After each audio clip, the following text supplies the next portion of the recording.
Each day, more than 2 million new movies are uploaded onto YouTube. But of those, just a fraction will get enough attention to go viral. So why is this? Why does some marketing content go viral while others doesn't? For the past decade, we've been studying the underlying psychology behind viral marketing. We've published our findings in the world's leading scientific journals and presented them at conferences worldwide.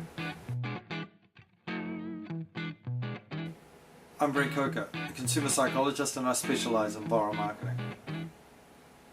I live near Flemington in Melbourne, Flemington Racecourse, where they have the races. And every Friday night I take a walk down Racecourse Road because that's where all the restaurants are. I want to get some takeout usually.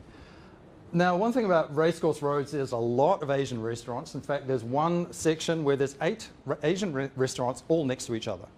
Because of the ethnicity of that area, most of them are usually empty, except for one, Laksa King. Now, if you want to get into Laksa King, you're looking at 1 hour wait. Easy. It's really hard to get into that restaurant. But I've been there. I've been living in that area for about 6 years now, and I've eaten from each one of those restaurants. And I can tell you that the food from each one of those restaurants is authentic and delicious. It's the same. So what is it about Laksa King that makes it much more popular than the other restaurants that are relatively empty? The answer might surprise you. Laksa King is the smallest restaurant, and that's the reason why it's the most popular.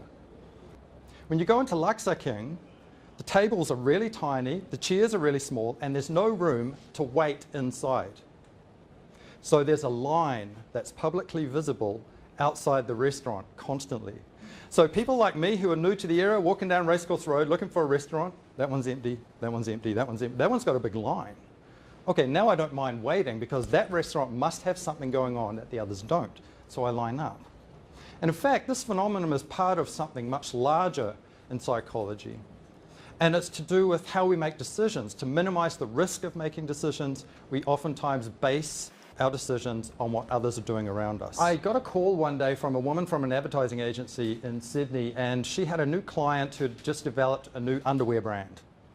And she'd paid their advertising agency a lot of money to develop something that would go viral. The problem was it was using provocative imagery, and in fact it was using sex to sell something. So if you were a man, then you'd get seduced by a beautiful woman. If you're a woman, you get seduced by a sexy man, and so on. Now, the problem with this is that it ignores how things go viral, and how things go viral is by people sharing. Old style way of marketing, sex sells, doesn't work when it comes to marketing. We don't want to feel like we're perverted by sharing something like this with people who know us. This leads us to why people want to share stuff online. So there are 3 main reasons. The first reason is to make other people feel good. You know, with our friends, why do we tell other people a joke? We want them to have a crack, you know, laugh like we did.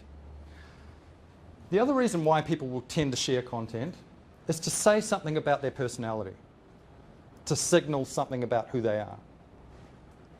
And the third reason why people share is because we like being liked. There's nothing like that feeling of posting something on Facebook, for example, getting 61 of your friends and networks to like it. It makes us feel good. And in fact, that's a selfish motive to want to share. We'll share stuff if we know that we can get some sort of social currency back. We want people to like us.